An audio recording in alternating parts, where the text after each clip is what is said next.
Alors, je me présente simplement pour les gens qui ne me connaissent pas. Je m'appelle Gérard Grenet. Ma formation, on va dire que j'ai commencé par le chamanisme quand j'avais 28 ans. Entre 28 ans et 32 ans, j'étais en instruction chamanique. Entre 32 ans et 39 ans, j'ai vécu ça un petit peu en doublette, comme ça, hein. Je restais dans le monde des affaires. J'étais styliste, j'avais une boîte de com et j'étais à fond dans le travail, les affaires, la réussite sociale. Et en même temps, en doublette, j'étais chaman, ce qui peut paraître assez paradoxal. Et c'est un pétage de plomb, un gros burn-out qui m'a remis les idées en place. C'est-à-dire, au sortir de ce burn-out, j'ai carrément travaillé le détachement total, puisque j'ai arrêté le travail d'entreprise. J'ai été même SDF un certain temps, SDF volontaire, hein, par un choix. Et là, je me suis tourné vers ce que j'étais réellement. J'ai pu trouver le sens de ma vie, c'est-à-dire que j'ai installé ce chamanisme que j'appelle maintenant chamanisme urbain, guérisseur, magnétiseur, radiesthésiste, etc., etc.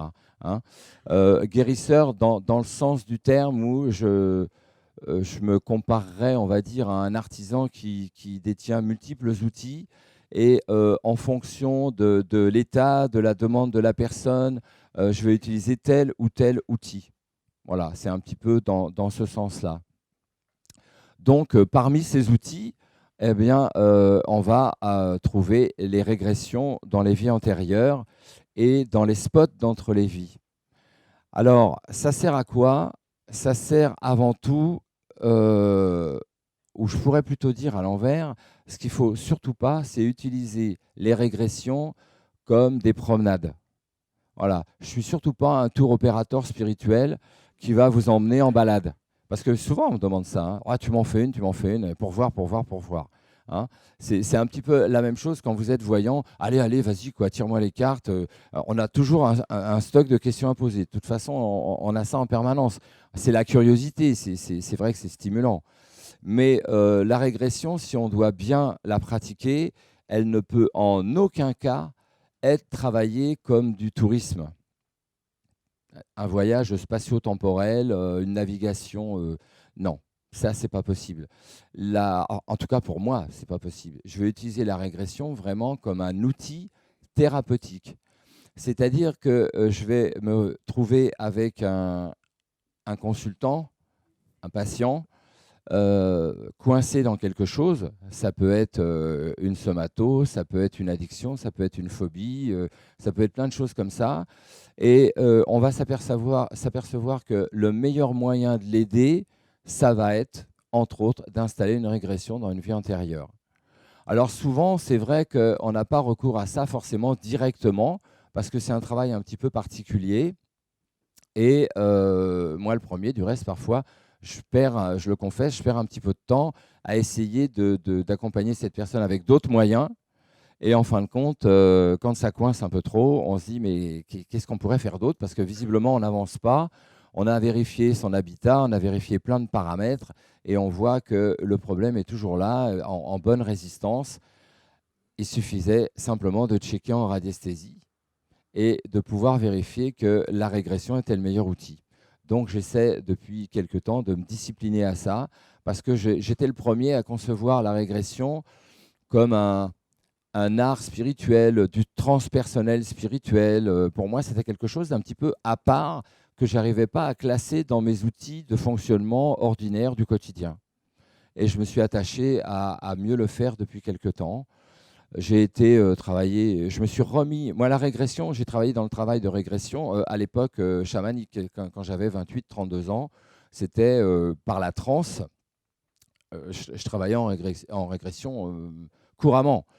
Et j'ai un petit peu abandonné ce travail-là pour y revenir depuis quelque temps et le conceptualiser d'une autre façon. Voilà. Alors, rassurez-vous, je ne vais pas vous lire les pages comme ça. Hein. Il n'y a rien de plus fatigant qu'un mec de dos qui lit les pages.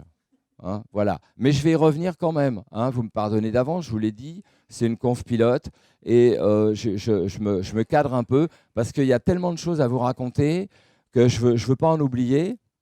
J'essaye d'être exhaustif au mieux possible. Donc, je vais faire référence à mes notes. J'en ai fait un petit paquet, il y a 33 pages. Alors, on pourrait dire, on va si on parle de régression, on va parler de conscience, on va parler d'incarnation, de réincarnation, de logique. L'enfant qui paraît, ce n'est pas une page blanche, il n'est pas vierge. L'enfant qui paraît, il perpétue l'humanité, et cet enfant qui paraît,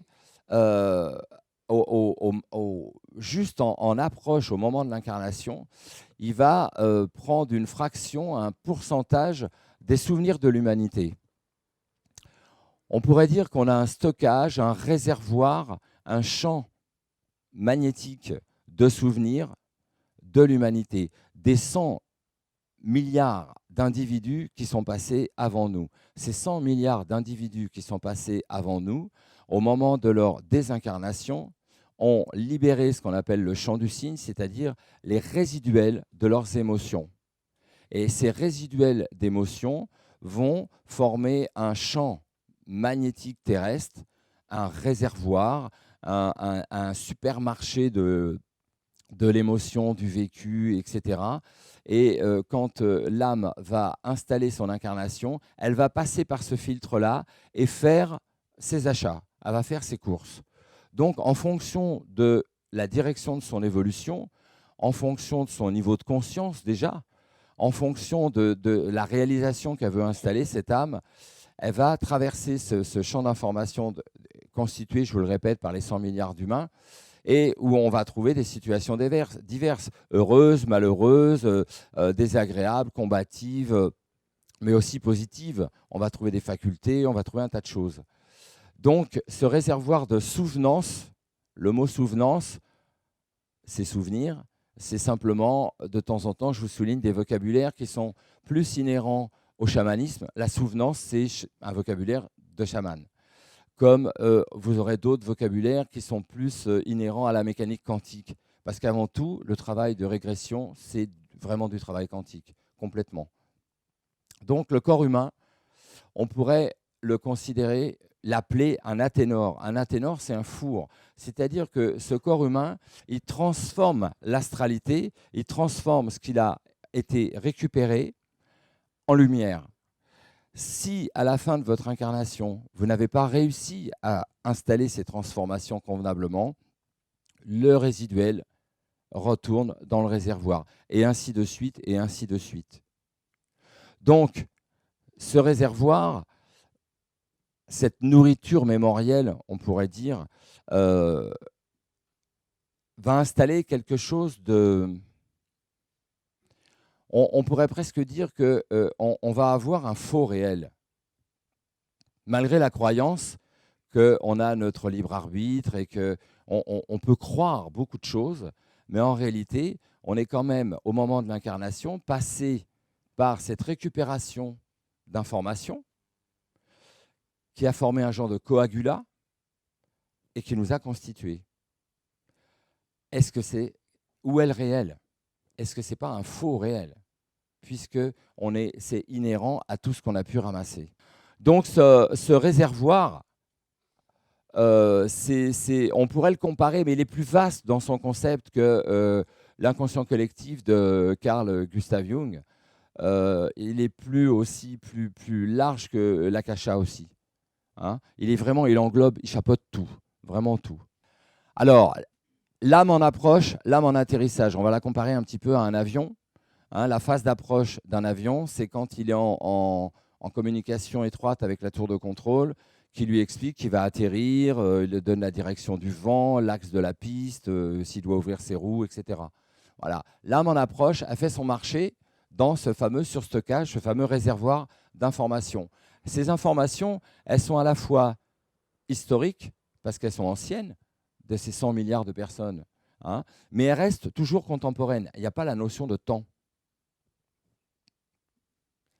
Selon le projet d'évolution, elle fait son marché et elle va passer à la phase d'atterrissage.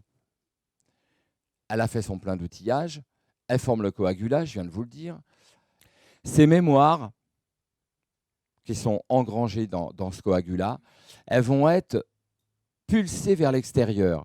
Hein, c'est ce phénomène d'écho-radar. Ces mémoires engrangées, ce coagulat, va pulser ces mémoires vers l'extérieur, ce qui va nous donner notre cognitif. Voilà, on voit avec des lunettes grises, avec des lunettes roses, avec des lunettes jaune soleil. D'où, tout à l'heure, je vous disais, est-ce qu'on est réellement dans le réel ou est-ce qu'on est dans une falsification du réel? C'est ça qu'on ne sait pas exactement. Est-ce qu'on ne serait pas dans une utopie, dans quelque chose de... Est-ce qu'on ne serait pas complètement à côté d'une réalité? Où est la réalité? C'est ça le problème, c'est de pouvoir concevoir qu'est-ce que la réalité? Elle est où cette réalité? Et ça, c'est dès l'instant qu'on s'incarne. C'est dès le départ. Dès le départ, on est un petit peu de guingois. Donc, on a ce faux réel.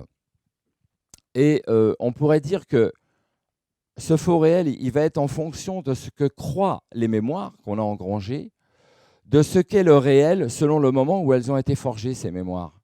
Ces mémoires reconstruisent des situations à l'image de ce qu'elles pensent que le réel devrait être. Ces mémoires, elles reconstruisent des situations en fonction de leur résonance. D'où on va se trouver avec des schémas répétitifs. D'où l'intérêt de, entre autres, la régression, qui va nous amener à démystifier tout ça et à comprendre que, oh là, mais je croyais que, mais non, c'est pas ça. La régression, c'est pas simplement juste un voyage. Oh, c'était chouette, j'étais dans la cavalerie, j'avais un beau cheval. Voilà, c'est pas ça la régression. La régression va vous amener des choses beaucoup plus importantes, existentielles, beaucoup plus pertinentes que ça. Donc, le travail de la régression, c'est une démystification des mémoires paralysantes souvent. On a ramassé des mémoires, entre autres, certaines nous paralysent, nous installent dans des schémas, nous empêchent de, nous installent dans une addiction, etc., etc., phobie et autres. Donc, on va se trouver dans une forme d'instrumentalisation, ce que j'appelle moi souvent la marionnettisation. Voilà, on est une marionnette. On a l'impression, croit-on, créer sa vie. En réalité, on est une vraie marionnette. Mais parfois, on le sent, ça.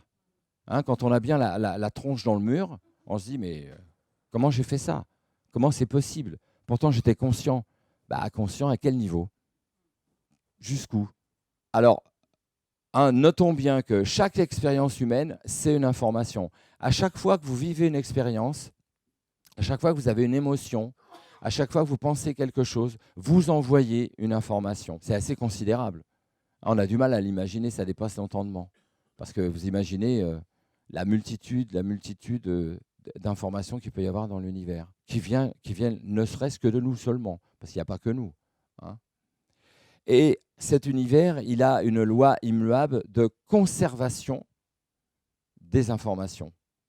Donc, tout ce qui se fait, tout ce que vous faites est conservé. Redoutable quand même, parce que parfois on fait des choses qu'on aimerait mieux vite fait effacer. Voilà. Donc, les corps repartent en poussière, ils libèrent leurs infos, je vous l'ai dit tout à l'heure, ce qu'on appelle le champ du cygne. Hein, le champ du cygne, c'est ces informations qui sortent du corps qui est en train de mourir, qui retombe en poussière, et qui libère les informations qu'il n'a pas pu transformer en lumière. Le champ électromagnétique du corps, on va avoir un effondrement de ce champ par la mort et une reprise en charge par la planète dans le réservoir global. C'est un cycle, hein, ça tourne comme ça tout le temps. L'âme, elle décide de sa nouvelle expérience terrestre, elle va avoir besoin d'un véhicule. Un véhicule psychophysique, psychomatière, psycho-bioplasmatique. C'est pareil, on va avoir pas mal de vocabulaire dans ce sens-là. Hein. Mais avant tout, c'est un égrégat d'informations. L'énergie, c'est de l'information. Voilà. On pourrait résumer à ça, en fin de compte. La vie, qu'est-ce que c'est? C'est de l'information. Mentale, émotionnelle, biologique, évidemment. Hein. Donc, avant la fécondation, l'hypermarché de l'info, on va prendre des blocs de croyances, des souvenirs d'affect, on va prendre des souvenirs d'événements, de lieux, etc. Et là, l'âme va simplement scanner la planète pour chercher deux codes génétiques, papa et maman. Il lui faut une matrice. Donc, elle va chercher, elle va scanner, et elle va chercher les deux codes génétiques qui lui semblent le plus appropriés pour faire sa matrice, le père et la mère. Donc, il y a la rencontre, hein, il y a la matrice de réincarnation et il y a la concrétisation des mémoires dans cette matrice. Alors, ce schéma-là, c'est un schéma mécanique. il est quantique, il est mécanique quantique. Et c'est intéressant parce que s'il est mécanique, c'est le contraire d'une condamnation. Parce que qui dit mécanique, dit mécanicien. S'il y a un mécanicien, il va pouvoir intervenir et changer des choses. Donc on n'est pas condamné.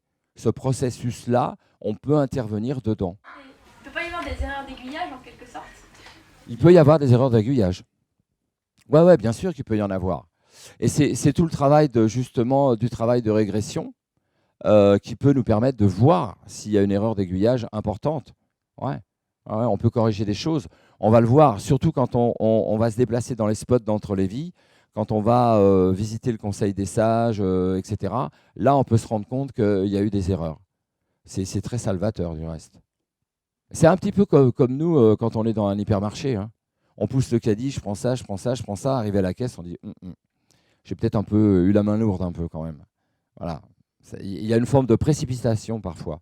On va parler de métrique spatio-temporelle en mécanique quantique pour la régression. Hein, c'est un terme technique, la métrique spatio-temporelle. Voilà, c'est la régression. C'est aussi un art spirituel avant tout, qui est destiné à libérer les mémoires, les blessures intérieures. Alors, ça va complètement être du transpersonnel spirituel. Ça rentre dans le travail de guérissage holistique, global de la personne. Alors, on va avoir des protocoles qui vont nous aider à conscientiser, à accepter, entre autres, à poser le deuil, les pardons, à servir de nettoyage, de réparation, de changement. On va avoir l'alchimie de différents outils. En tout cas, pour ma part, je travaille avec différents outils. En tant que chaman, je vais installer la transe, parfois avec carrément mon tambour. Parce que ça va être complètement en fonction de la personne. Hein. C'est pour ça qu'il y a un travail préparatoire en amont de la régression pour voir de quelle façon est sensible la personne, de quelle façon je vais pouvoir l'amener dans la bonne transe, sur le bon niveau vibratoire de réception, pour pouvoir la conduire en régression. Pour certaines personnes, ça va être plus du discours, d'autres, ça va être plus énergétique, magnétique, hypnose. Pour d'autres, ça va être, pourquoi pas, le tambour. Et c'est vrai que le tambour, c'est quelque chose qui va souvent déstabiliser quelqu'un qui est très mental. J'aurais tendance à utiliser le tambour. Voilà. En général, il est complètement déstabilisé parce qu'il se dit le tambour, ça le fait un peu rigoler. Ça le fait un peu rigoler. En attendant, il est allongé sur la table, tranquille, et puis je vais installer une résonance avec le tambour. Des percussions, mais avec une rythmique qui n'en finit pas d'être la même et qui installe la transe. Hein. Si vous entendez la même rythmique un certain temps, 15 minutes, 30 minutes, 45 minutes, vous allez lâcher à un moment donné. Hein, c'est pour aller au-delà du verbe. Hein, quelqu'un qui est très mental, il va être coincé par le verbe, il va être coincé par tout ce qu'on lui raconte, il va souvent installer des barrières comme ça, il lâche pas. Alors, ok, on va prendre le son. Donc, je vous fais juste voir le tambour, c'est tout. 2 secondes. Je pose. Comment on utilise un tambour comme ça? Donc, c'est un tambour amérindien. Amérindien parce qu'il est fabriqué, vous voyez, en croix comme ça. Hein, c'est l'amérindien fabriqué en croix comme ça. Et on va d'abord toujours nettoyer l'aura du tambour.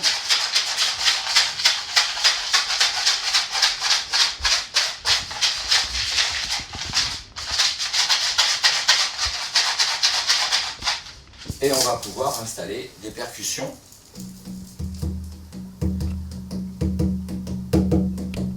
Bon, etc. Ce qui est intéressant, c'est de trouver la bonne rythmique, la bonne percussion avec la bonne force pour la personne. C'est toute la difficulté.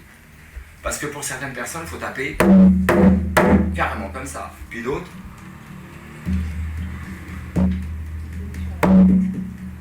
il faut chercher. Ça peut être des frottements aussi. Il faut arriver à chercher la bonne résonance qui fait descendre la personne tout de suite dans la transe. La transe, c'est un état de conscience différent. De toute façon, le travail de régression, alors on travaille parfois aussi en double, on prend un hochet et la maillotche en même temps, pour perdre l'esprit davantage encore, parce que là il y a 2 sons.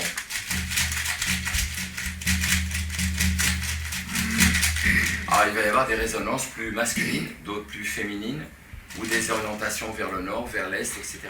En fonction de comment on travaille sur le tambour. Ça, c'est un tambour qu'on appelle une porte.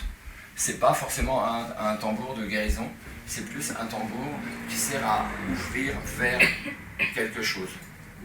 Il va servir surtout d'ancrage à la personne qui l'utilise, et donc il va ancrer tous les chakras du bas, bien ancrés, et après ça va être les chakras du haut, ça va être des chants ou des petits cris, des choses qui vont sortir comme ça en complément. Mais pour le travail de régression, il n'y a pas de cris, il n'y a pas de chant, c'est uniquement des percussions, quand je dois utiliser des percussions. Donc on va avoir les outils du chaman, on va avoir différents outils de magnétisme, c'est-à-dire on va pouvoir travailler avec le sommeil magnétique. On va installer la personne dans un état de résonance, un état d'onde d'abord alpha, de bêta, il va descendre en alpha, va descendre en θ. Je vais vous expliquer un petit peu ce que ça veut dire ça. Hein, par le sommeil magnétique. Vous savez, le sommeil magnétique, c'est quelque chose c'est pas de l'hypnose, puisqu'on ne va pas parler, hein, ou pas forcément parler, mais on peut aussi quand même parler.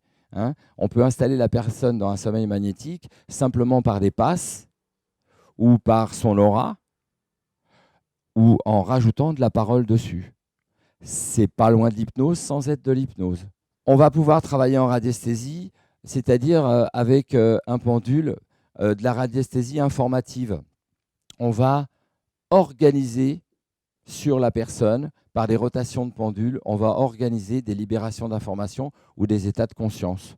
Je travaille, moi, avec un pendule, avec mon pendule, que j'appelle le Lotus. C'est un pendule de travail quantique que j'ai mis longtemps à... Je rêvais de faire un pendule. Ce n'était pas mon ego qui voulait faire le pendule Gérard Granet, comme on me balance tout le temps. Hein, voilà. Hein, mais c'était arriver à avoir le top des pendules. Voilà. Hein, quand on est amateur de ce genre de choses, et il y a des beaux pendules ici, hein, mais on a toujours envie de encore mieux, encore plus fin, encore plus sensible. Et je suis arrivé à conceptualiser le Lotus. Et c'est vrai que c'est assez extraordinaire. Les gens qui l'utilisent, on a vraiment des super bons retours. Et donc, on va travailler en radiesthésie informative sur la personne. Travail de physique quantique. Elle sert à quoi, la régression? Elle va éclairer, elle va expliquer, elle va démontrer, elle va valider, elle va rassurer la personne. On va souvent entendre les gens après dire « Ah, ça m'a fait du bien ». Ah, moi qui croyais que, ah bah, je suis soulagé, enfin maintenant je peux comprendre pourquoi. Voilà. Hein. Par exemple, quelqu'un qui est dans l'addiction de l'alcool. On prend un exemple comme ça, l'addiction de l'alcool. Il a été voir, il a fait un voyage en régression. Il a compris qu'il avait des mémoires bien tenaces là-dessus, qu'il a revécu dans des vies antérieures, ou dans une seule des vies antérieures du reste, et qu'il a ramené ici. Et le fait de bien comprendre que ça ne lui appartient plus dans cette vie-là et que c'était dans une autre, ça solutionne souvent les choses. Parce que systématiquement, quand j'emmène les gens dans une vie antérieure, pour bien boucler, vous savez, c'est très délicat d'emmener quelqu'un en régression de vie antérieure parce que ça peut être très dangereux. Et moi, je dénonce les gens qui font un peu n'importe quoi, les chamans à 2 balles, là. Hein, qui proposent des régressions comme ça. Allez hop, j'en connais un, il propose ça, il loue une chambre d'hôtel, et puis voilà, 1 heure, allongez-vous sur le lit, il vous emmène en régression, puis à un moment donné, il vous dit hop, timing, terminé, hop, au revoir. Alors, je ne dis pas si vous étiez sur un bûcher en train de cramer, voilà, comment vous allez revenir. Vous pouvez vivre, si le travail de régression est justifié, s'il est nécessaire, de façon générale, c'est quelque chose qui ne va pas être forcément agréable. Parce qu'on va dans un voyage de régression parce qu'on a un problème. On va à la découverte de la cause du problème, de la causalité du problème. Donc, il se peut très bien qu'on vive un contexte qui ne soit pas sympa. Donc, pour l'accompagnant, il y a une grande responsabilité à pouvoir ramener la personne en bonne forme après son voyage, l'aider à conscientiser, l'aider à faire la part des choses, qu'elle ne soit pas encore plus démontée en revenant qu'en partant. Ce n'est pas le but. Le but, c'est qu'elle aille bien, qu'elle ait compris pourquoi, qu'elle soit désactivée de ce problème-là. La plupart du temps, on pourrait dire à 90-95%, j'emmène les gens à leurs derniers instants quand ils sont dans une vie. Hein. Je vous emmène dans une vie, on va vivre différents événements de cette vie. Et pour pouvoir clore ça, je vais vous dire maintenant, on va aller tranquillement vers vos derniers instants, votre dernier soupir. Hein. Vous allez vous accompagner dans votre mort, dans cette vie-là. Et ça, c'est vraiment intéressant parce que la personne le vit totalement. Elle est témoin de sa mort, elle se voit lâcher son dernier soupir, ce qui va vraiment ponctuer le voyage dans cette vie-là. Ça l'aide à valider que c'est terminé dans cette vie-là. Elle s'est vue mourir et elle revient dans la vie actuelle. Vous me suivez, non? Hein? C'est assez important. C'est assez... faut avoir une grande maîtrise de la guidance. Hein, parce que quand vous avez quelqu'un qui est... Moi, les personnes, je les traite allongées sur la table de soins. Je préfère. Certains les traitent assis dans un fauteuil. Moi, je préfère que la personne soit allongée parce qu'elle peut vivre des choses quand même pas forcément évidentes. J'avais, il n'y a pas très longtemps, un monsieur, un magnétiseur, enfin un magnétiseur en herbe qui, à chaque fois qu'il souhaitait magnétiser, avait les mains qui le brûlaient, mais jusqu'à la grande douleur. C'était incompréhensible. Dès l'instant qu'il avait envie de magnétiser, c'était quelque chose qui lui plaisait, il avait envie de le faire, mais dès l'instant qu'il allait vers cette démarche-là, il avait les mains qui le brûlaient à un point... il souffrait beaucoup, vraiment. Et je l'ai embarqué dans un travail de régression. Et en fin de compte, il était tout à fait guérisseur à une certaine époque, reculé. Mais on va dire que les ecclésiastiques de l'époque ne toléraient pas du tout ce genre de choses. Et ils lui ont cautérisé les mains sur des plaques chauffées à blanc. Donc, il faut quand même, vous voyez, quand vous accompagnez la personne, qu'à un moment donné, il est comme ça attaché et qu'on lui met les mains sur des plaques chauffées à blanc, il le vit, lui, ça. Vous, il ne faut pas paniquer. Hein. Il ne faut pas être là, oh, respirez, buvez un verre d'eau, ça va passer. Il faut garder son sang-froid parce que parfois, même vous dites, oh là, là c'est chaud quand même. Et l'important pour la personne qui fait la guidance, c'est d'être dans un binôme excessivement étroit. C'est-à-dire que je vois ce qu'il voit en général. Je vois ce qu'il voit. Et je l'aide parfois à se déplacer. Voilà. Je vous donne un autre exemple. J'avais une dame qui était... donc, elle arrive dans sa régression, dans une vie antérieure, et elle me dit « Oh, il fait tout noir, et c'est tout noir, je vois rien, c'est tout noir. » Puis elle commence déjà à être oppressée, à bouger sur la table. Je vois que ça la panique qu'il fasse tout noir. Je lui dis « Quoi faire? Quoi dire? Il fait tout noir. » Mince, c'est emmerdant, ça. Il n'y a pas une petite lampe quelque part, il n'y a pas une petite bougie.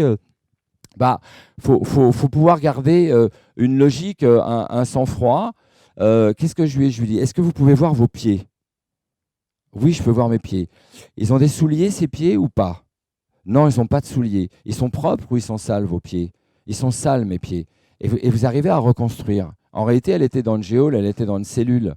Et moi, je voyais qu'il y avait une cellule. Je sentais la géométrie autour. Et je lui ai dit ça. Je lui ai dit, est-ce qu'il n'y a pas une géométrie autour de vous? Avancez les mains en avant. Est-ce que vous n'allez pas sentir avancer doucement les mains en avant? Et effectivement, elle a senti un mur. Et là, quand elle a touché le mur, je lui ai dit, il est comment ce mur? Il est poussiéreux, il est froid, il est chaud. Là, vous pourriez donner une matière à ce mur. Vous voyez, faut être très précautionneux. Il faut faire vraiment attention. Et surtout, ne rien induire. Parce que sinon, vous allez installer des faux souvenirs. Elle va partir dans l'imagination, dans le tronqué, et elle n'est plus du tout dans sa vie antérieure. Donc, un autre exemple, pourrait vous citer un monsieur, il est dans sa vie antérieure et il me dit, je suis dans ma maison, je suis chez moi, je suis dans ma maison et j'entends des enfants. Surtout ne pas lui dire, ah oui, ce sont vos enfants que vous entendez. Parce que c'est peut-être pas du tout ces enfants. ou peut-être qu'il n'est pas le père de ces enfants-là, ou peut-être qu'il subit les enfants, ou peut-être que j'en sais rien.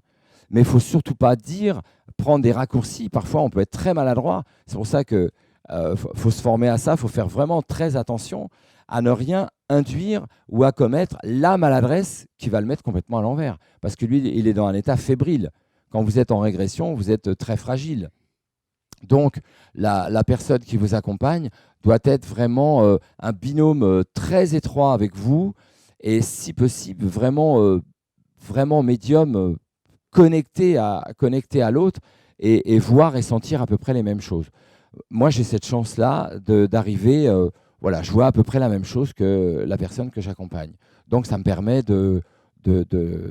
d'installer une sécurité. Dans l'exemple du monsieur qui revivait là, l'humain, comment vous l'avez accompagné à ce moment-là? Comment je l'ai accompagné à ce moment-là? Je lui ai simplement expliqué que le moment allait durer très court et qu'on allait tout de suite flasher sur un autre moment de sa vie. Voilà, je vais employer ça.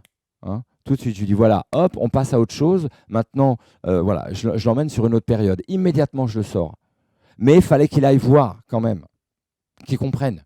Et il a vu, ok, bon, la douleur est hop, et on l'emmène ailleurs. C'est ça qui est formidable, c'est que la personne est complètement inhérente à votre vibration, à votre fréquence. Hein, on est vraiment très reliés comme ça.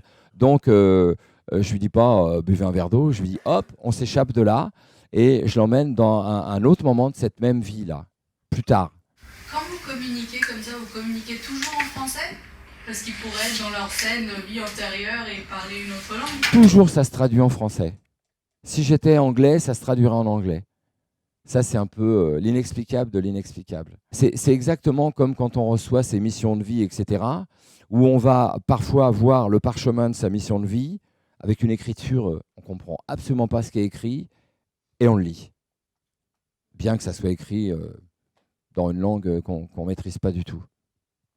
Donc, la régression, elle va nous rassurer, nous éclairer, nous expliquer, etc.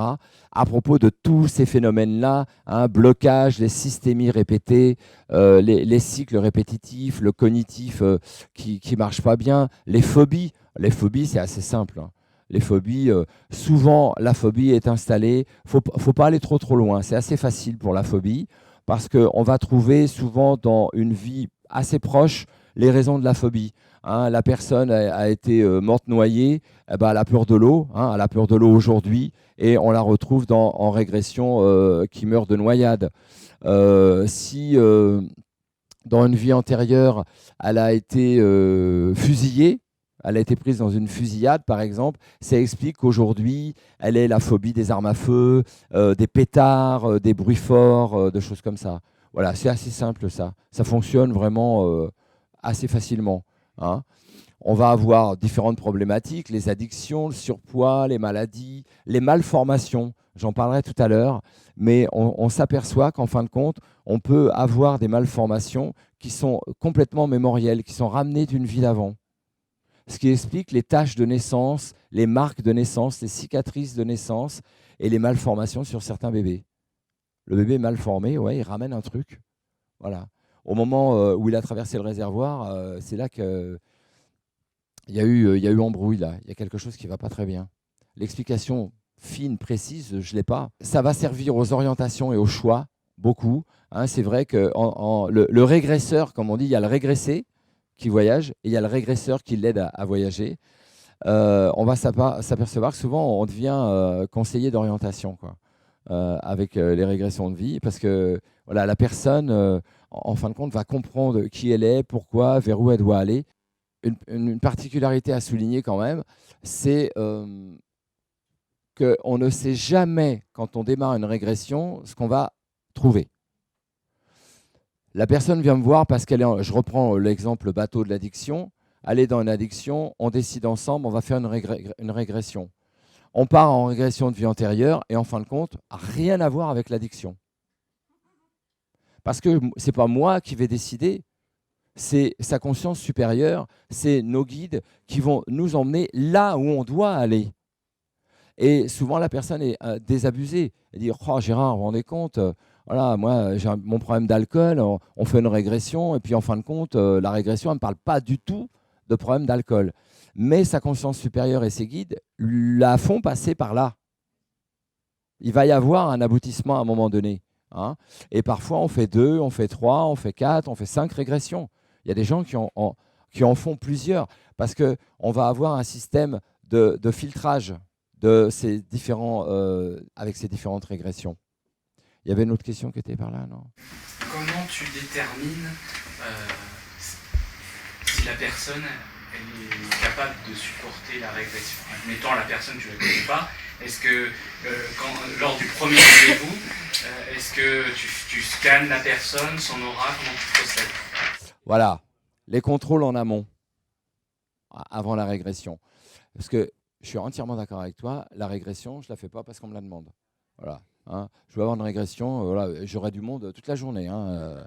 Voilà. Là, on peut par autocar. Hein. Voilà. Non, une régression, c'est un truc sérieux. Et avant tout, la régression, elle va s'installer dans le juste.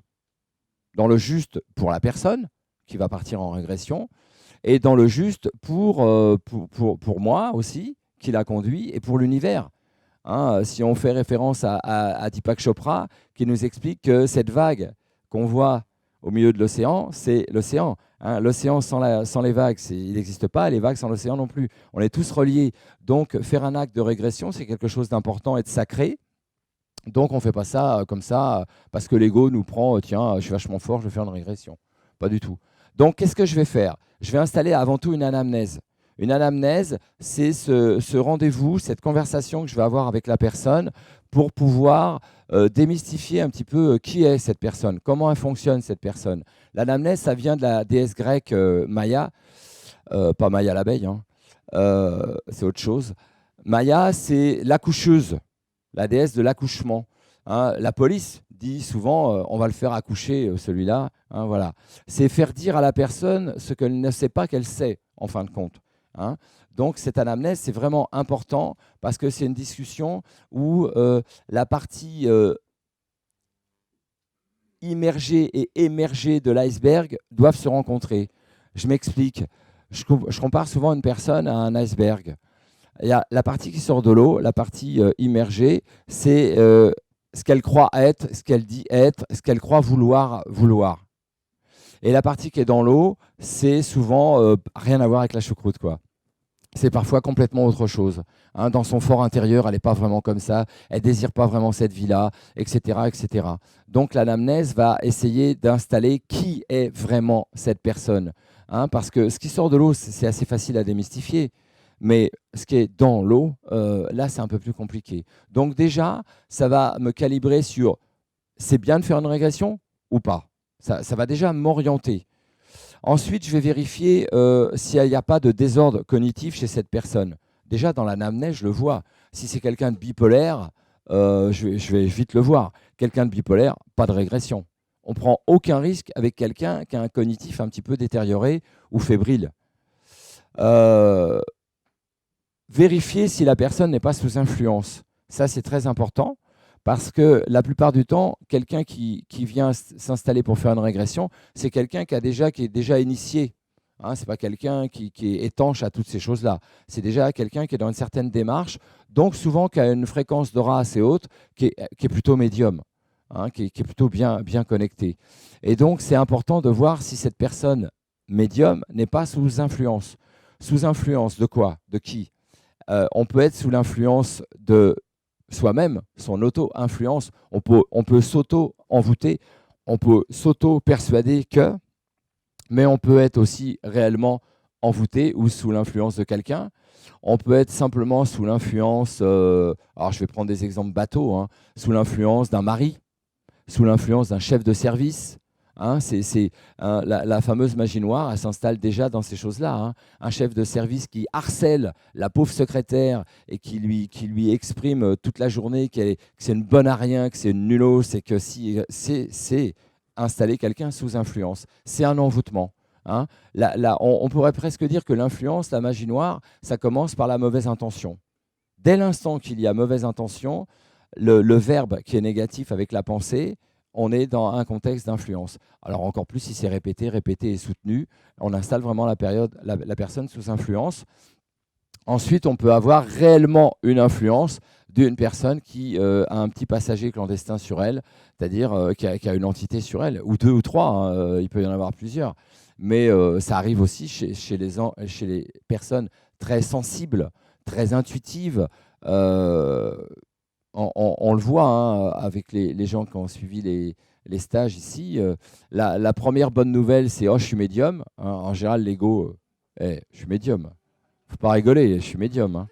Hein. Je suis pas n'importe qui. Et puis juste après, on s'aperçoit que ça peut être dangereux d'être médium. Voilà, il faut savoir quand même s'organiser, se nettoyer, se protéger. Il y a des cas où être médium, c'est pas confortable du tout. Hein. Donc, elle peut être phagocytée et il peut y avoir ces problèmes-là. Donc, évidemment, pas de balade dans les vies antérieures. Hein. S'il y a un passager clandestin sur la personne, il faut déjà s'occuper de voir ce qu'on peut en faire de ce passager. On va vérifier si c'est la bonne période, parce qu'on a tous des périodes, on a tous des cyclotimides installés, et il faut vérifier si le moment où on veut installer la régression est le bon moment pour la personne. Ce n'est pas forcément évident. Hein, ça ne se décide pas forcément en disant tiens, mardi 5 avril à 11 h. Ce n'est pas forcément le calendrier. Voilà, on va dire, on va chercher et on va voir la bonne période. Il y a une période. Ensuite, on va vérifier si cette personne elle est apte au changement, d'une façon générique. Apte au changement. Ensuite, au changement de plan. Est-ce qu'elle est apte à ça ? Parce qu'il y a des gens qui sont complètement non adaptables. L'adaptabilité chez eux, c'est niet. Ce n'est pas la peine. L'humain, par définition, il n'est pas adaptable. Hein. Donc, il faut qu'il travaille sur lui, qu'il fasse des efforts pour se rendre adaptable. On pourrait dire qu'un humain vraiment libre, c'est un humain complètement adaptable. Voilà, vous vous adaptez à n'importe quelle situation, n'importe quel contexte, immédiatement, comme ça, hop, je suis adapté. Voilà, ça, c'est être libre. Mais c'est du travail, hein. Ce n'est pas si évident que ça. Hein. Donc, adaptable au changement. On va vérifier sa motivation. La personne doit être absolument formée avec vous, un vrai binôme. Si elle n'est pas motivée, on ne formera pas de binôme. Si elle subit ou elle se laisse complètement prendre en charge comme ça passivement, ça ne va pas marcher. Si elle achète sa régression, moi je paye pour une régression, ça ne marche pas. Ce n'est pas comme ça que ça marche. On va vérifier ces états énergétiques, émotionnels, physiologiques, physiques, hein, taux vibratoire, corps physique, corps subtil, l'alignement des chakras majeurs. On va vérifier tout ça. On va vérifier s'il n'y a pas d'anomalie. Et si par hasard, elle est dans un état de disharmonie, énergético, psycho, nerveuse, etc., faut commencer par la remettre en harmonie. Donc avant tout, il va y avoir un travail de centrage, d'harmonisation, qu'elle soit dans une phase énergétique, nerveuse, émotionnelle, compatible avec un travail de régression où il faut qu'elle ait tous ses outils, toutes ses chances pour pouvoir affronter l'inconnu. Validation du supérieur, on va se débrouiller pour se connecter au supérieur, à nos guides, pour voir s'ils sont OK avec ce qu'on est en train de faire. Parce qu'il ne faut pas se prendre pour Dieu et il faut téléphoner un petit peu aux copains de là-haut et leur dire « Bon les gars, ce qu'on fait là, c'est OK, on a le droit de le faire ou pas hein ?» Donc, on va vérifier ça. Donc, je vais vérifier ma connexion avec les guides de la personne et la validation de ces guides, comme je vais vérifier auprès des miens et demander aussi leur validation. Comme je vais vérifier aussi auprès… alors, je vais vérifier tout ça, si tout ça s'installe dans le juste. La clé, c'est le juste. Si on est dans le juste, on fonce. Si on n'est pas dans le juste, on ne fonce pas, on ne fait pas. Je vais demander au gardien du seuil aussi. Le gardien du seuil, c'est cette entité qui garde l'endroit où on s'est installé pour faire le travail de régression. Voilà. Est-ce que ce gardien du seuil est OK pour qu'on puisse faire un travail aussi spécifique qu'une régression, où on va changer de plan, on va changer… C'est quand même quelque chose d'assez phénoménal, une régression. Hein. Et il faut que ça soit absolument validé par le gardien du seuil. Non seulement validé, mais en plus, j'aurais tendance à lui demander de l'aide, moi, au gardien du seuil. Il m'accompagne souvent dans mon travail. Hein. S'il est OK avec moi, je lui dis, allez, un petit coup de main. Et voilà, parce que ça aide vraiment beaucoup. Ensuite, on va vérifier la qualité du contact qu'on a avec l'autre. Est-ce qu'on a un contact au top ? Moi, je suis radiesthésiste, donc je vais vérifier en radiesthésie. Il faut que j'ai 100%. en dessous de 100%, j'attends d'obtenir les 100%. Donc, je travaille sur moi, je continue à discuter avec la personne, je me mets en phase avec elle, mais il faut que j'ai un contact avec sa conscience supérieure et la mienne à 100%. Pas à 80%, pas à 90%. Et évidemment, je vérifie ma compétence. Ma compétence aussi, je vais la vérifier en pourcentage. Alors, je vais vérifier ma compétence pas d'une façon générale, je vais vérifier ma compétence avec cette personne-là dans ce moment que j'installe de régression. Est-ce que je suis compétent? Et si oui, à combien de pourcents? Si j'ai 100%, on taille la route, on y va. Alors, les spots d'entre les vies. Pour moi, les spots d'entre les vies, c'est presque parfois plus intéressant que le travail de régression. Parce que vraiment, on apprend des choses, c'est assez extraordinaire. Alors, les spots d'entre les vies, c'est évidemment ces moments où vous n'êtes pas incarné. Vous êtes où? Dans un parking, dans un stockage vous êtes pour la plupart du temps dans ces endroits-là. Et on ne va pas choisir forcément d'aller dans une régression de vie ou d'aller dans un spot d'entre les vies. On ne le sait pas au départ. Et parfois, la personne est bien surprise au moment où s'ouvre la porte. Et le moment où s'ouvre la porte, c'est presque une réalité parce que j'emploie plusieurs méthodes. Mais dans les différentes méthodes, je vais installer les gens dans un corridor avec plein de portes. Parfois, ce sont des voiles, des rideaux. Mais souvent, ce sont des portes. Je les fais avancer dans ce corridor où il y a des portes. Et à un moment donné, je leur explique bien de sentir, marcher doucement et de sentir quelle porte est prête, leur convient. Allez, il y a une porte, il y a leur porte qui est là, près d'eux, qui sentent laquelle est cette porte, qui puissent. Souvent, je leur demande de me décrire la porte. Et ils arrivent déjà à me décrire la porte. La porte, elle est noire, avec des dorures, elle a des fleurs de lys rouges. Alors, on me décrit des trucs complètement. Et je vois que ça y est, on est parti, quoi. La personne, elle a commencé à décoller. Et pourtant, elle n'est pas rentrée dans la vie antérieure. Elle est juste dans un corridor avec des portes. Je lui dis d'avancer doucement et qu'elle va trouver sa porte. Et c'est là que votre guidance doit être absolument super pertinente, parce qu'il ne faut pas jouer hésitant. Alors avancez, si on a un coup de bol, vous trouverez peut-être une porte qui vous va. Oui, ça ne va pas le faire. Hein. Donc vous la guidez à marcher doucement et sentez cette porte qui vous convient, votre porte. Et en général, elle s'arrête devant une porte où elle va attendre que la porte s'ouvre toute seule, ou elle va pousser la porte, ou la porte, ça va dépendre des fois. Ça arrive que la personne ne sache pas choisir. Ça arrive, je vais l'aider. On va se déplacer devant 2-3 portes. Elle hésite entre 2 portes, par exemple, toi. Et tranquille, je lui dis, on revient à cette porte-là. Voilà, comment vous vous sentez devant cette porte-là? Comment vous respirez devant cette porte-là? Est-ce que vous avez envie de la franchir, cette porte? Non, tout compte fait, je n'ai pas envie de la franchir. On va aller voir l'autre. Et cette porte-là, oui, j'y vais. Voilà. Tu vois, il y avait l'hésitation et voilà, il suffisait de la remettre devant la porte. Et donc,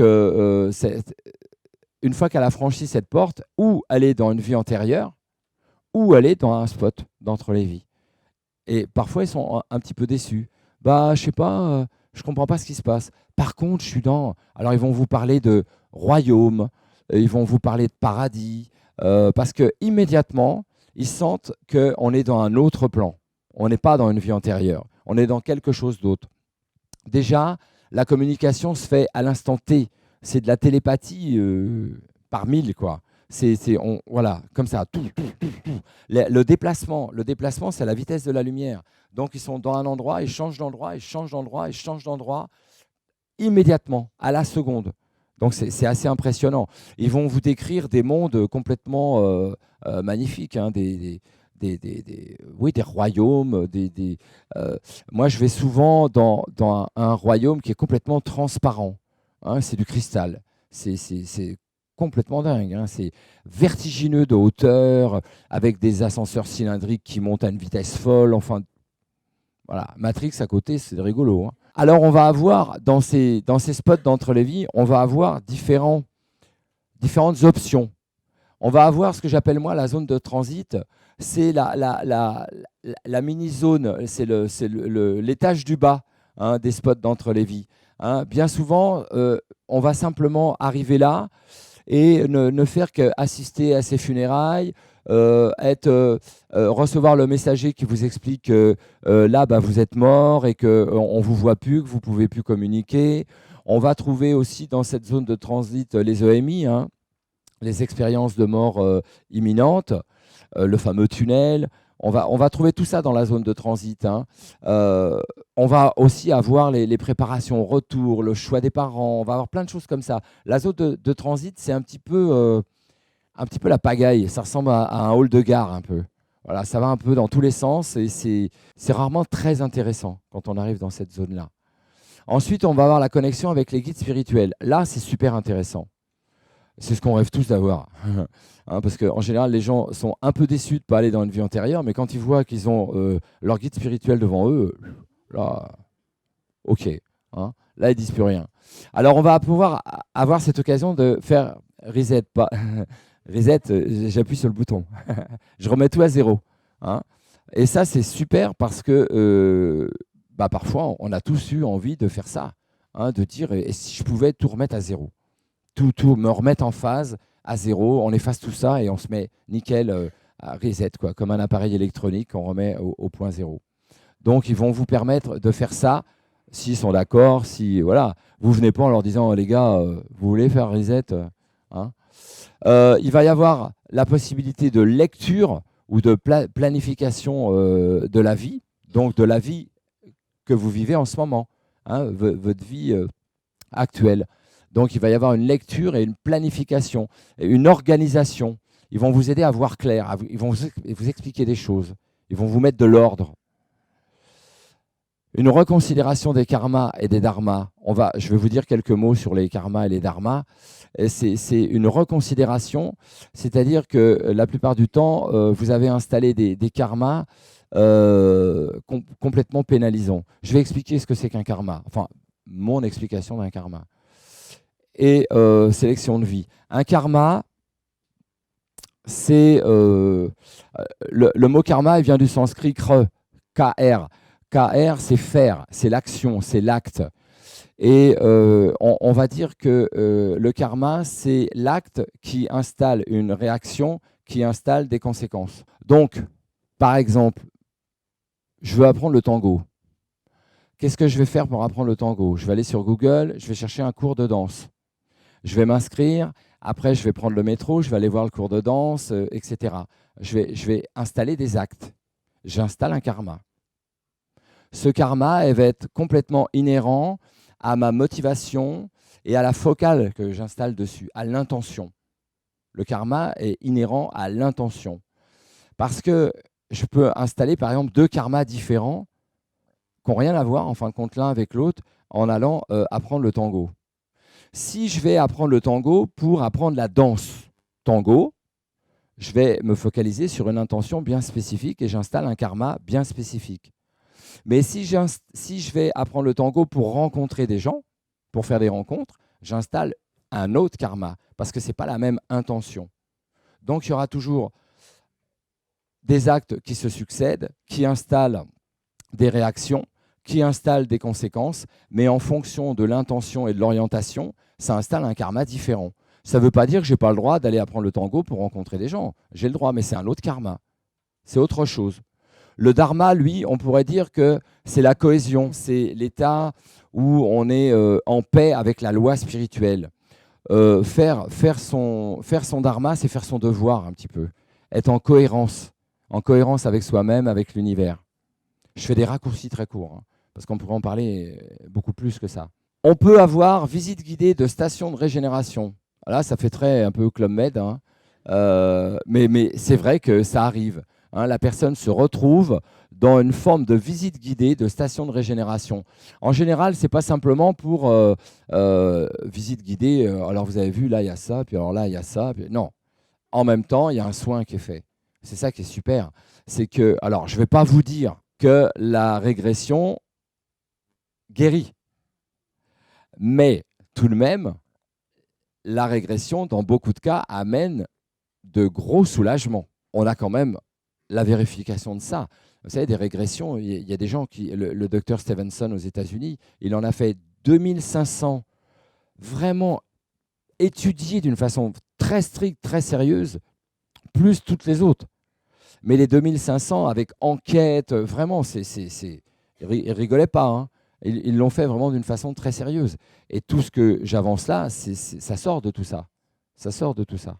C'est pas moi qui le dis. Rassemblement des familles d'âmes, ça c'est super intéressant parce que nos familles d'âmes, en gros, là, on doit être certainement un réseau d'âmes, familles d'âmes assez nombreux, là déjà ce soir. Voilà. Hein, il suffirait de se connecter, de prendre le temps qu'il faut et de se connecter aux uns, aux autres, et on aurait très vite les informations. Quand vous êtes dans la pensée active, dans la réflexion, vous développez des ondes bêta. C'est-à-dire que si on vous installe un fréquence-mètre sur le crâne et qu'on mesure la fréquence émise par votre cerveau, on va voir que vous êtes entre 15 et 30 Hertz, 15 et 30 vibrations secondes. Ça, c'est l'état donc de réflexion, de pensée active. C'est le travail du thalamus. Le thalamus, il est juste là. On l'appelle le pacemaker cérébral, le thalamus. Et lui, il active les neurones, le thalamus. Donc, il active la réflexion, il active la pensée et ça génère des ondes bêta 15-30 Hz. Dès l'instant que vous allez lâcher ça, vous allez vous mettre dans un état de méditation, dans un état de contemplation, dans un état sophroliminal pour les gens qui font de la sophro, dans un état de lâcher prise de massage, par exemple, de rêverie, de somnolence, l'état du radiesthésiste. Pour travailler avec son pendule, on est dans cet état-là. On va voir que immédiatement le thalamus lâche, le pacemaker cérébral il se met en pause et il va passer le bâton de relais aux magnétorécepteurs. Les magnétorécepteurs sont ces petites cellules qui sont près de la pinéale et ces petites cellules, elles contiennent du cristal de magnétite et elles ont cette grande faculté de pouvoir se mettre en résonance avec la vibration terrestre, qu'on appelle la vibration de Schumann. Et là, de 15 à 30 Hz, ça descend à la moitié. De 7 à 15 Hz, on est en onde bêta. C'est déjà pas mal. Mais si on veut descendre en régression, il faut emmener la personne ou le faire tout seul, parce qu'on peut aussi le faire tout seul. On va descendre en θ. Les ondes θ, c'est entre 4 et 7. On est vraiment bas en θ. Et là, on va visualiser, visionner, imaginer. On va être très fertile. Quand on est en onde alpha, juste au-dessus, entre 7 et 15, on n'a pas cette faculté aussi affûtée de visualisation, d'imagination, de clairvoyance comme ça. On ne l'a pas autant.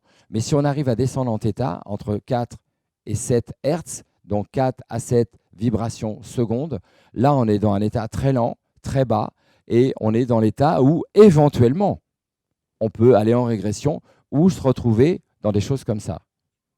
On a tous plus ou moins vécu ce genre de choses où on a, vous savez, ces flashbacks qui viennent d'on ne sait où, mais ça je l'ai déjà vécu, mais ça je l'ai... Voilà, mais c'est très très fréquent que les gens, au sortir d'une séance d'énergétique, de magnétisme, de massage, etc., racontent des choses assez bizarres. Ils disent « Oh, j'étais dans un endroit, c'était comme ça. » et voilà. Alors, où c'est plus ou moins de fantasmagorie, parce qu'il y a les fantasmes, il y a l'imaginaire, il y a une détérioration de la vérité en fonction des émotions. On pourrait dire qu'il y a un tronc, central de la vérité, puis tout autour, c'est emballé avec beaucoup d'émotions et beaucoup de fantasmagorie, de fantasmes, d'hallucinations. Voilà. Mais effectivement, oui, on peut s'installer dans des états très bas où on accède à des portes, à d'autres plans. Est-ce que ça peut arriver, par exemple, un peu plus souvent la nuit, au moment du sommeil? Oui. Ouais. C'est les ondes θ, on va les trouver dans certaines fréquences du sommeil. Ouais. C'est après le sommeil paradoxal, par exemple. Ça peut être le matin très tôt, ça peut être... voilà, on peut trouver ça. Ça va dépendre complètement de la qualité de sommeil de la personne.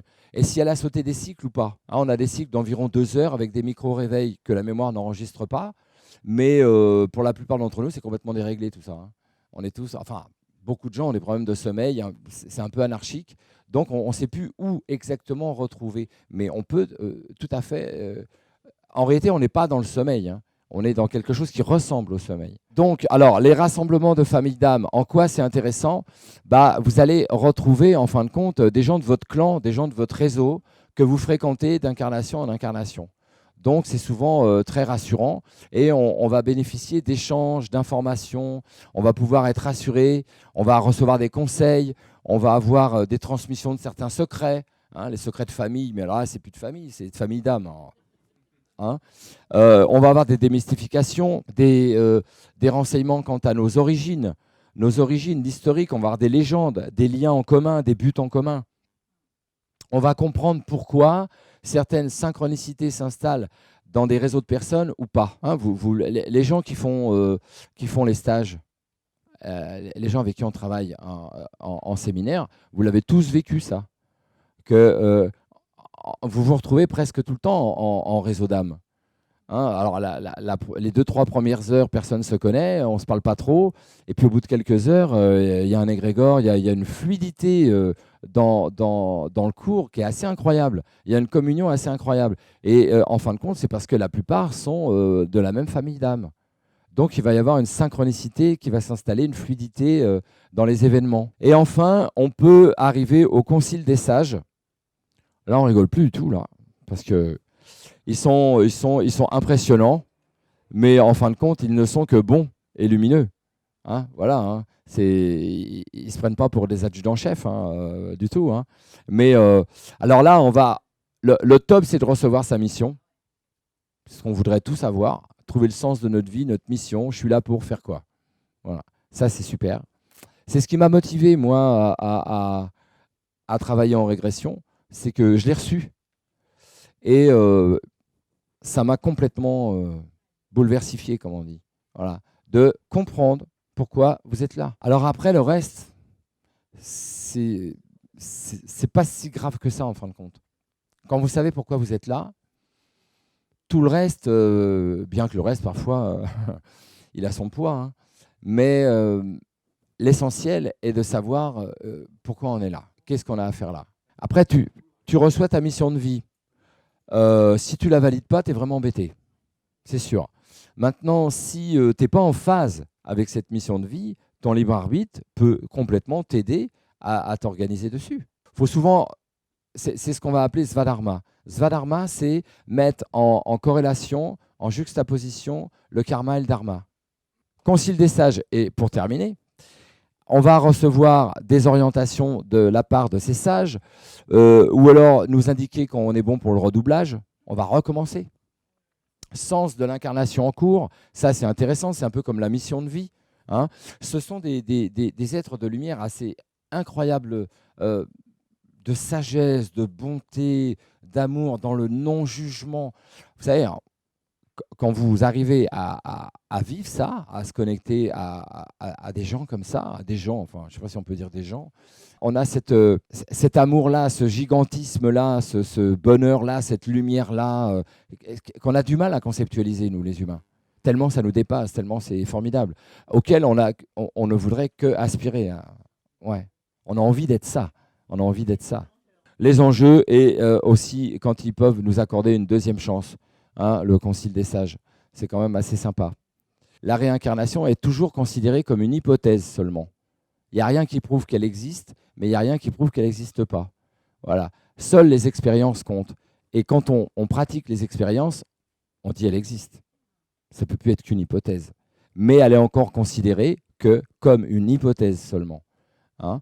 Et on pourrait dire que la pensée occidentale, hein, les anthropologues, les ethnologues sont tous d'accord que la pensée occidentale est encore un îlot esselé au milieu du globe qui, lui, croit tout à fait au monde invisible et à ces phénomènes de régression et au vie d'avant et à la non-mortalité, en fin de compte. Hein, y a, depuis longtemps, toutes les ethnies, on peut se rappeler de... Enfin, on ne va pas se rappeler de ce que disait César. Vous vous rappelez de ce qu'il disait, César, vous? Mais c'est assez amusant. César, quand il était à combattre les Gaulois, était désespéré de voir à quel point les Gaulois n'avaient pas peur de mourir. Donc forcément, dans les combats, ils étaient excessivement vaillants, ils n'avaient pas peur de mourir. Parce qu'ils étaient briefés par les druides qui leur disaient « mais mourir, ça n'existe pas, tu passes d'un corps à un autre aussitôt. No problème. » Alors les Gaulois à fond, quoi. Hein, et César, il n'était pas content, quoi. parce qu'ils étaient très vaillants. Forcément, ils n'avaient pas peur de la mort. Ça aide. Et on pourrait dire que c'est la déchristianisation qui a beaucoup aidé à conceptualiser en Occident l'idée de régression, réincarnation, incarnation, etc. Il y a eu aussi le fait que la science a perdu de son poids despote et unique. Voilà, la science, on l'a considérée que relative, en fin de compte. Ça ne veut pas dire qu'elle n'est pas juste, la science, c'est pas ce que je dis. Hein. Mais elle a perdu, avant, c'était que la science. Puis on a vu qu'il y avait quelque chose d'au-delà de la science aussi. Par exemple, avec les phénomènes quantiques. Hein. Ensuite, il y a eu le brassage des races, l'évolution. On a tous migré dans tous les sens. Le brassage des races fait que l'Occident, il est brassé d'un tas de races qui, eux, valident tout à fait le monde de l'invisible. Donc, à un moment donné, l'Occident, il commence à conceptualiser, à acquiescer le fait que ça existe. Mais il n'y a encore pas très longtemps, non, ils ne voulaient pas l'admettre que ça existe. On était les derniers, nous. Autour de nous, le chamanisme existait à peu près partout, sauf chez nous. Voilà. C'est là que j'en avais parlé. C'est assez amusant, c'est de pouvoir déterminer les époques, le moment, etc., avec plein de détails, comme ça. Voilà. Parce que, par exemple, quand vous voulez arriver à situer à quelle époque on est, il va y avoir les vêtements que porte la personne. Comme je vous disais tout à l'heure, la dame qui était dans le noir. Est-ce que vous pouvez voir vos pieds? Oui, je vois mes pieds. Ils sont chaussés, ces pieds? Ou ils sont nus? Ils sont nus. Alors déjà, on a un truc vachement important. Ils sont propres ou ils sont sales? Ils sont sales. Déjà, ça amène un contexte. Elle est pieds nus, sale, ça doit être chaud quand même. Hein, elle n'est pas dans un salon mondain. Voilà, ça amène des... Alors, on va pouvoir avoir beaucoup d'informations. Par exemple, on va parler des moyens de transport. Ça, c'est le truc qui vient vite. Et je marche dans une rue. Hein, la personne vous dit, je marche, je suis dans une ville. Vous voyez les moyens de transport. À quoi ils ressemblent les moyens de transport autour de vous? Alors, ça va être différent s'il voit des mules ou des calèches ou des grosses voitures américaines. Il est dans les années 50 à New York, ou il est au Moyen-Âge à Paris. Voilà, hein, c'est intéressant. Les coiffures, les vêtements, les soins. Voilà. Et vous sentez votre odeur corporelle? Le truc à 2 balles. Voilà. Oui, ils sentent, ils se décrivent. Hein. Et vos ongles, vous voyez vos ongles, ils sont comment vos ongles? Ils sont noirs, ils sont cassés, ils sont absolument pas manucurés. Hein. Mais ils sont bruts comme ça, quoi. Les vêtements, les coiffures, les moyens de transport, on va avoir des repères. Hein, je vous avais préparé un truc. Alors, je vous l'avais mis là. J'avais tout fait. Les classes supérieures, moins de 10%. Les classes supérieures, hein, reine d'Égypte. Classe défavorisée, 60 à 80%. J'avais bossé quand même. Et on ne peut pas dire que c'est du fantasme, parce que ça voudrait dire que vraiment, ils ont très peu d'imagination. Ces gens qui se retrouvent 60 à 80% ouvriers, dans des situations paysans, quand on accuse la régression de fantasmagorique, non, parce que c'est quand on les retrouve reines d'Égypte que c'est des fantasmes. Les preuves de l'époque, ça va être par l'économie, la géopolitique, la mode, je vous en ai parlé, les coiffures, les drapeaux.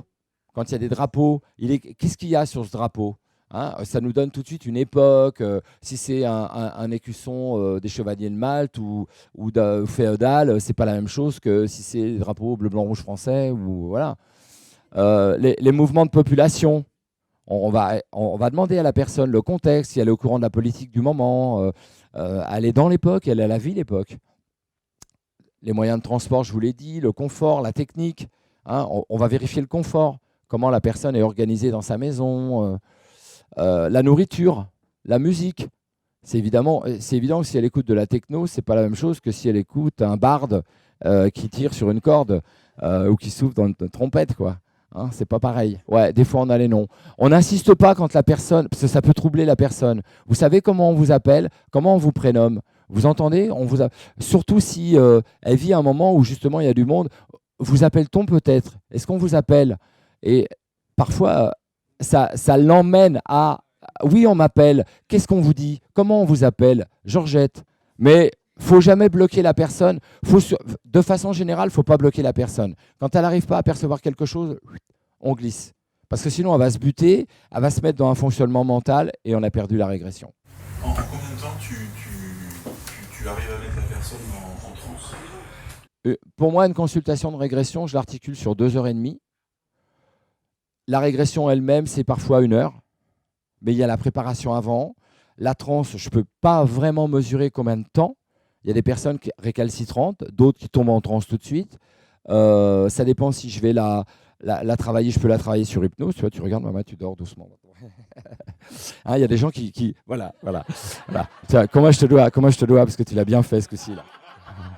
On va avoir des gens qui ont cette faculté de tomber dans la transe très facilement.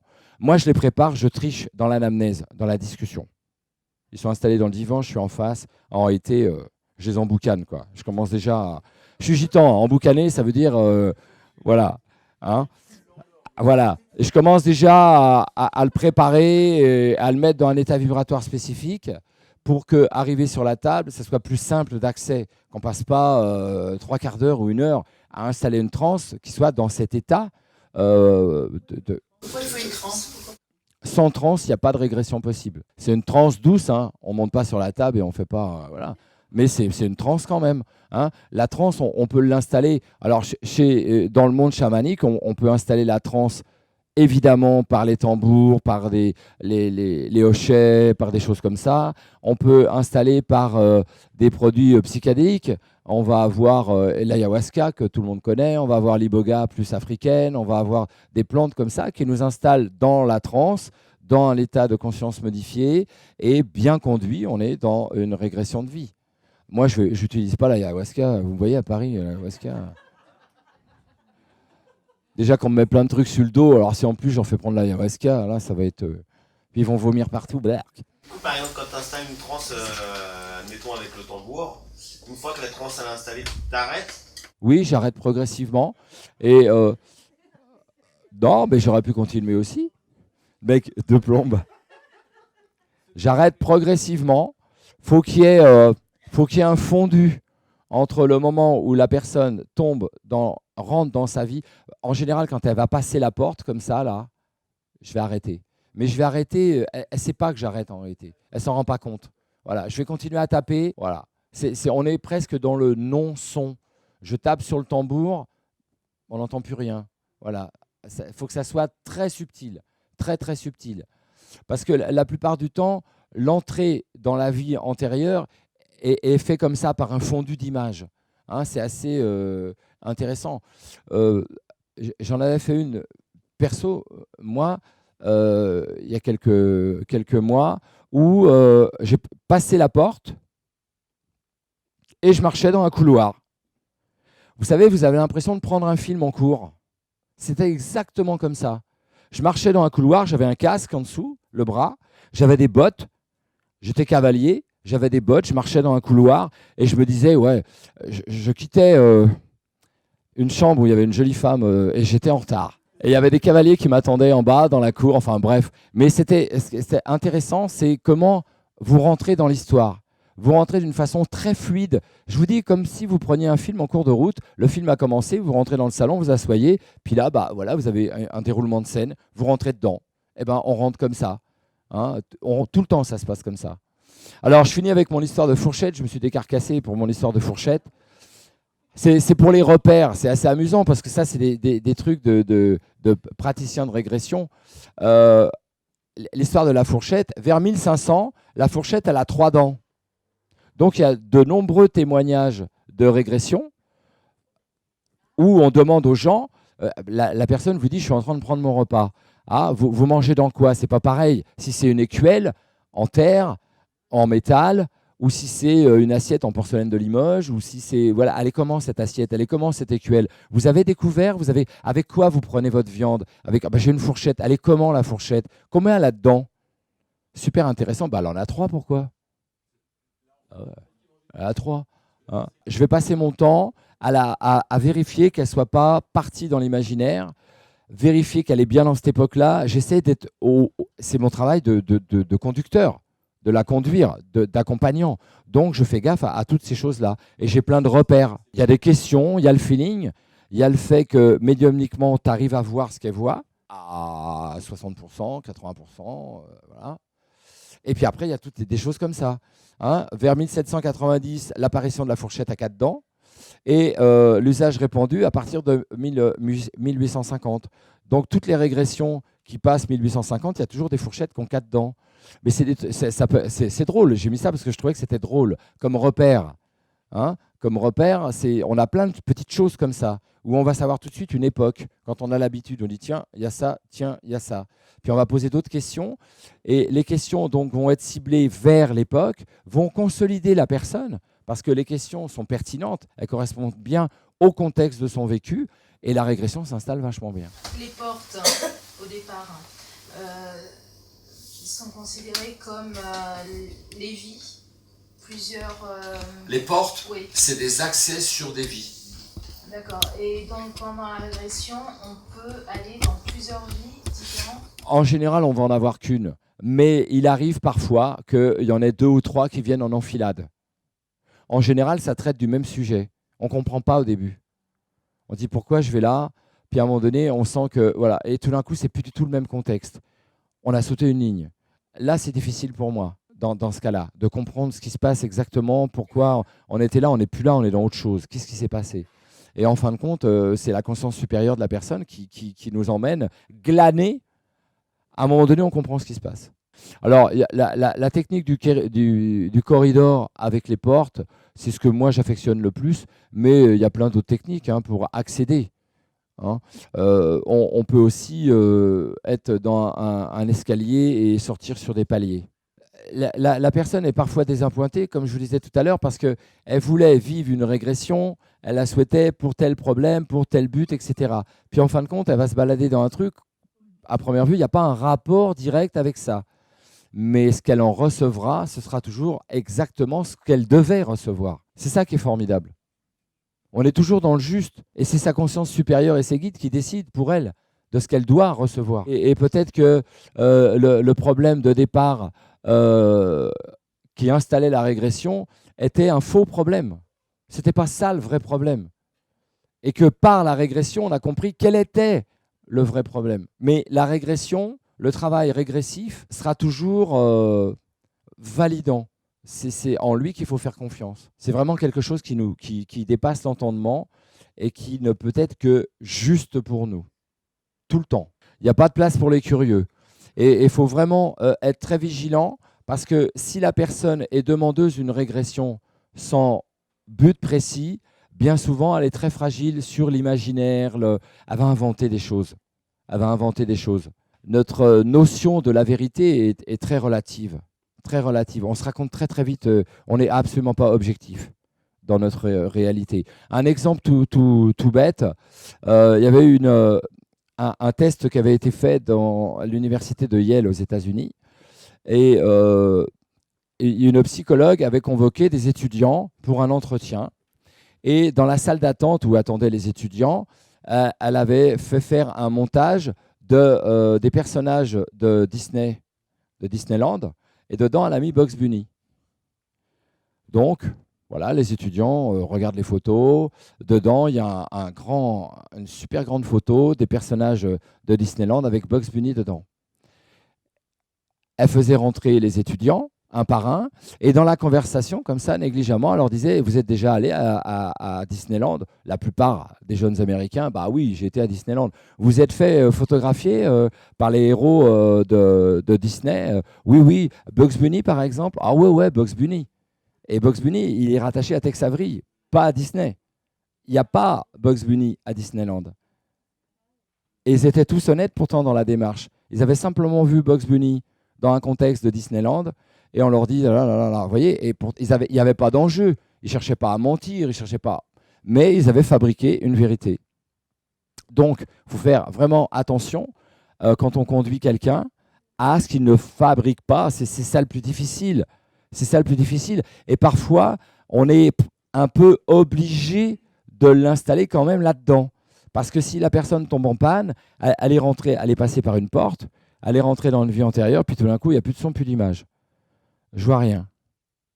Je sens rien, je vois rien. À quoi vous avez envie de penser? Imaginez, qu'est-ce que vous avez envie de créer, hein? Qu'est-ce que vous avez envie de voir devant vous? Oh, j'aimerais bien voir une cascade avec... voilà, ça y est, elle est rentrée dans la vie. Elle est rentrée. Voilà, il suffit de ça. Mais c'est un peu vicieux parce que je lui ai dit, qu'est-ce que vous avez envie d'imaginer, de créer En réalité, ça l'aide simplement à défricher et rentrer dans la vie antérieure. Mais j'ai été obligé de solliciter sa visualisation, son imaginaire, ses fantasmes, et hop, ça y est, elle est rentrée dedans. Et est-ce que le régressé, à la fin de la séance, se rappelle en détail de tout ce qu'il a vécu? Oh ouais. Ouais, c'est tout. À chaque fois, il y a un débrief, ouais, c'est clair. Clair. Ouais, tout le temps. Et au cas où elle ne se souvienne pas bien, l'accompagnant, il se souvient. Parce qu'il y a question-réponse. On ne cesse de discuter ensemble. Dans une de mes premières régressions, je me suis fait poignarder par un sabre comme ça. On me l'a mis. Vraiment, je l'ai vécu et après, je pouvais en parler. Bon, c'est vrai que ça fait un effet. Hein. Alors, à propos de poignard, on va pouvoir aussi déprogrammer dans les corps subtils de la personne des armes. Hein. Là, on va trouver dans les corps subtils de la personne des traces d'armes, d'objets qui étaient inhérents à leur mort. Quelqu'un qui a été poignardé, on peut trouver une lame de poignard. Quelqu'un qui a reçu des balles, on va trouver des balles. Voilà, des choses comme ça.